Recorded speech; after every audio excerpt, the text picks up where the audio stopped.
ever seen a bluebird? An eastern bluebird, a mountain bluebird, a western bluebird. Why are they disappearing?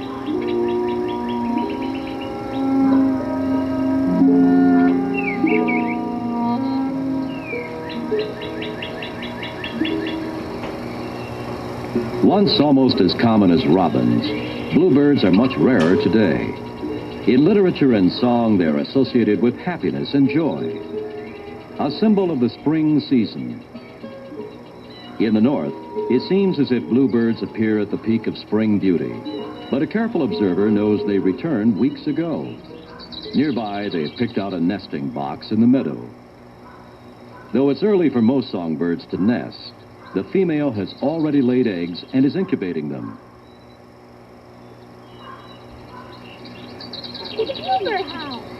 This group of children on a field trip are excited by the possibility of seeing a bluebird. And they do. Wait, what's this? The male is carrying food. No eggs here, they have hatched. It's a demanding job, feeding and cleaning up after 5 nestlings. But the parents share these tasks. They average about 1 feeding every 5 minutes. With 5 young, each nestling gets fed about once every 25 minutes. It is a busy place.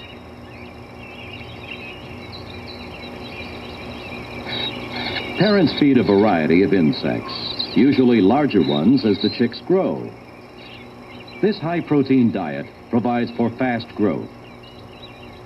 A fecal sac contains waste which parents remove to keep the nest clean.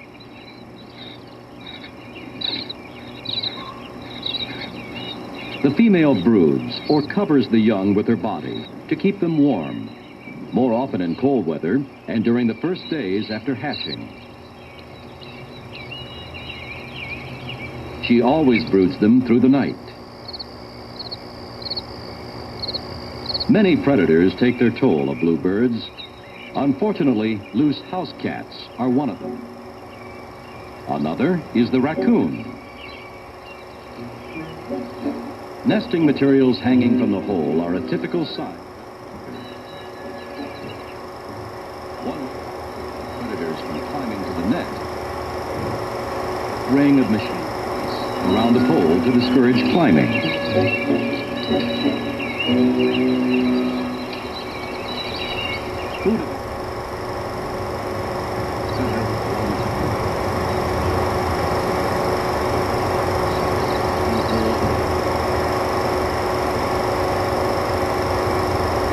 Done very well and grown right.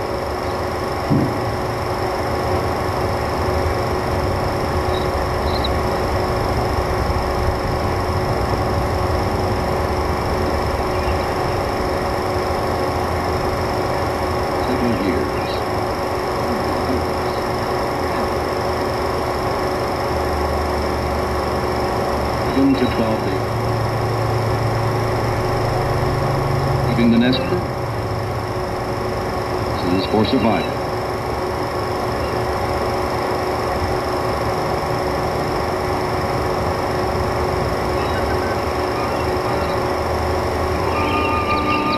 Bands probably on the bird all its life. All information today shows low eastern bluebird numbers in many areas.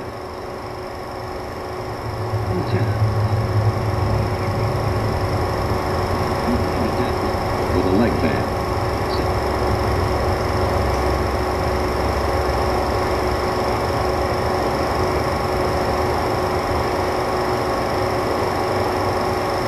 Though banding toward nesting success of bluebird, fox the species from provided housing and kept record.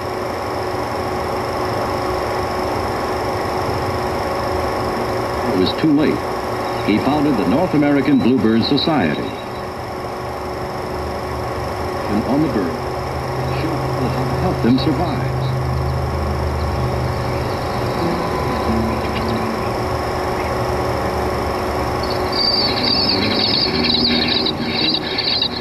Back with the bluebird family, the young have grown, and parents are even busier feeding them.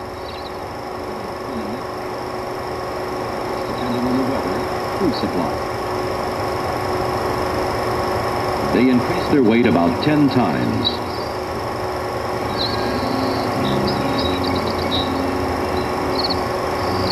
Between feedings, the male catches an insect for himself. His chicks, now within 4 days of fledging, are showing juvenile plumage. Primary feathers for flight are obvious in the wings. With young near fledging size, he increases their food with larger caterpillars. Robins and bluebirds are both members of the thrush family. Spotted like young robins, the bluebird chicks show this family resemblance. At 18 days old, they are ready to leave the nest. 3 have already left. The 2 remaining are not so eager to follow.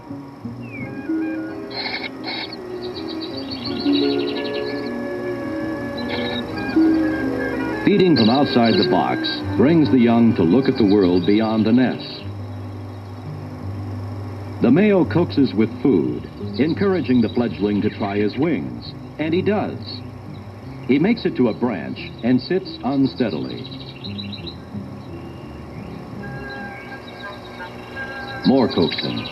The chick wants food.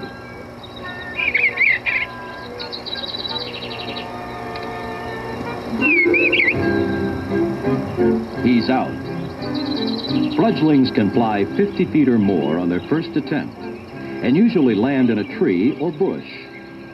Sometimes they miss and land where there's greater danger from predators. The male watches from nearby. He will help feed the fledglings for a week or more until they can find their own food. Regaining courage, the little bluebird heads off to a safer place. The young won't return to their nest, and parents may find a new box for their second nesting. Some take several weeks to re-nest, but this ambitious pair started immediately. Their second brood is hatching after 13 days incubation. Like all newly hatched songbirds, they will require brooding until feathers cover their naked bodies, and they can control their temperature.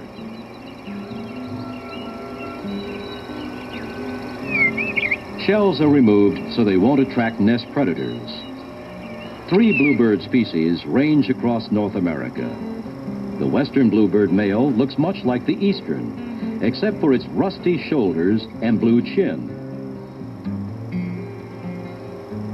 The females are similar too. All 3 species are cavity nesters.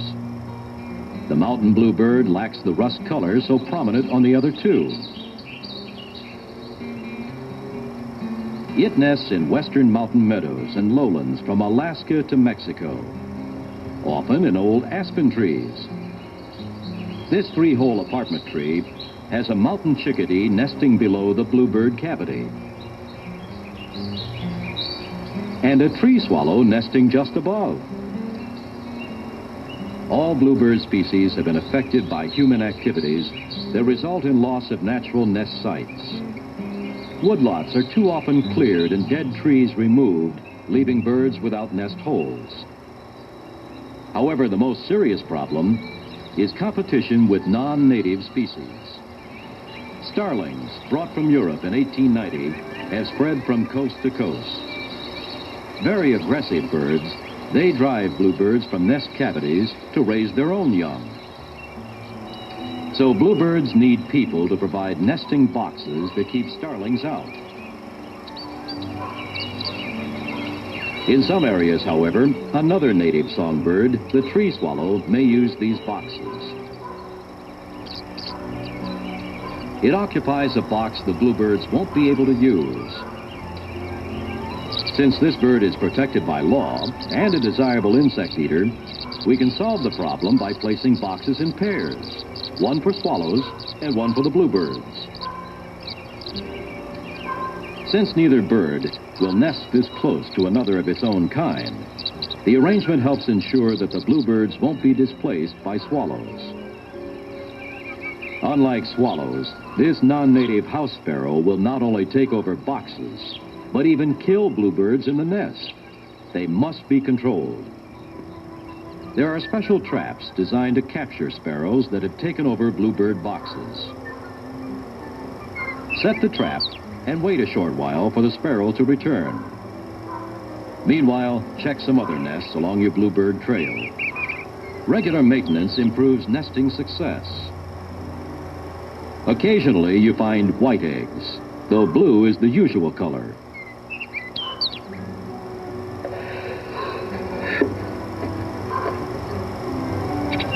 Inspecting young birds sometimes reveals problems like blowfly parasites.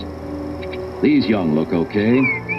Heavy infestations of parasites can kill the young, but a dry, well-drained box usually helps keep their numbers down.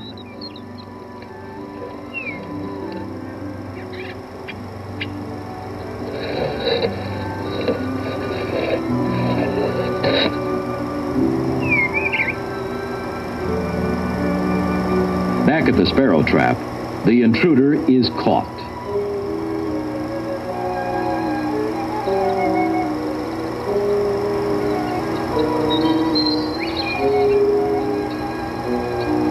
The house sparrows are so aggressive, they will even build their nest on top of active bluebird nests, spoiling the eggs or killing the young.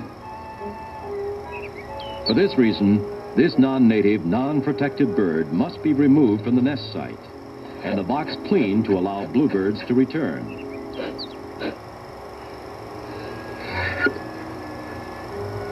Often bluebirds will be ready to take over the box as soon as the sparrow is removed from the bluebird's territory.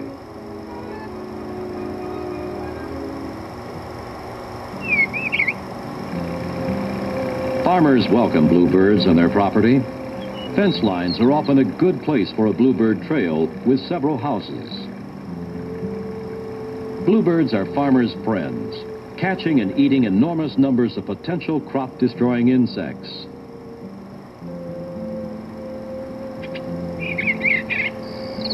Rotting wooden fence posts used to provide nesting cavities, but with today's steel posts, bluebirds have lost another source of nest sites.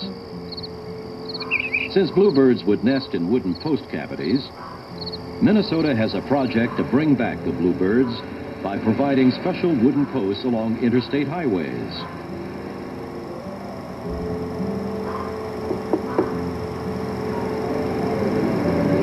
The Minnesota Department of Natural Resources and the Transportation Department are cooperating, and by the look of this, very successfully. The cedar posts are drilled out and installed as part of Minnesota's non-game wildlife tax checkoff program.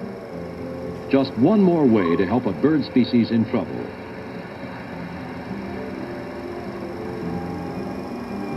People of all ages are joining the crusade to bring back the bluebird. This young man has a science fair project based on his bluebird trail. In all his house styles, he shows the most important thing to remember is to use an entrance hole diameter no larger than 1 1/2 inches, so starlings cannot enter the box. Some designers feel the elongated hole makes easier entry for the bluebird. Other designs include a predator guard. This increases hole depth, making it difficult for predators to reach down to the nest. This triangular shape is a very functional box. Whichever design, all houses should permit easy access for inspection and cleaning. In another community, these scouts are one of 19 groups involved in a Bring Back the Bluebird project. The project leader gives assembly instructions and reminds the scouts to check the boxes weekly during the nesting season.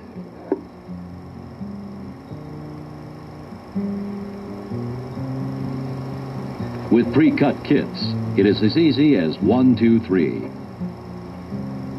Volunteer leaders work throughout the community, distributing the pre-cut houses and helping with assembly.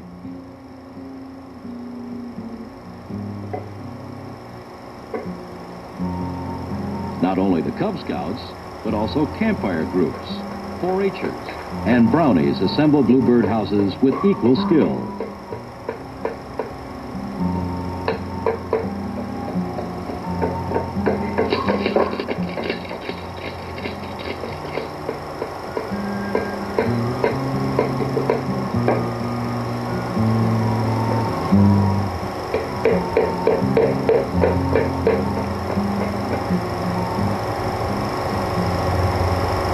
In the first year of this project, the children assembled 500 houses.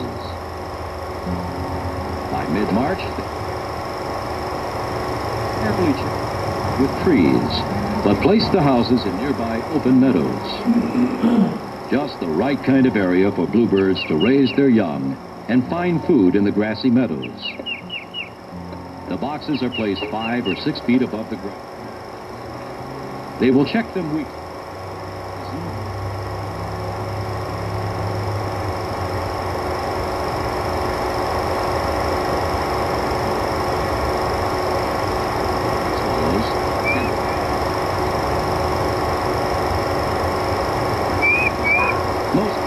Winter in the southern states, but some remain further north, even when snow comes.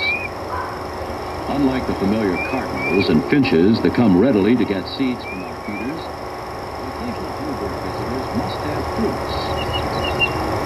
An experimental program establishing winter bluebird feeding stations is underway to reduce winter losses due to lack of food. Still, care is taken not to encourage bluebirds to stay in extremely cold areas. Bluebirds may be fed dogwood berries. Raisins are mixed with them to provide more available supplemental food. Using a nest box as a feeder, berries inside are protected from larger fruit-eating birds, while outside berries attract the bluebirds to the box.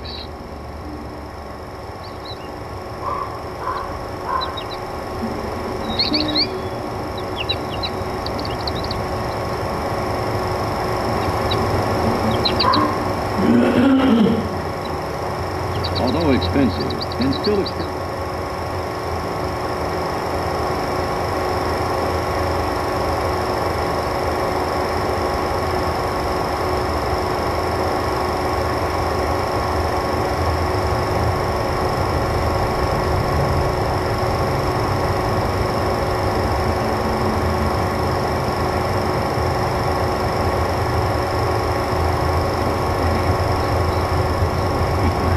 Like flowering dogwood and other berry-producing shrubs.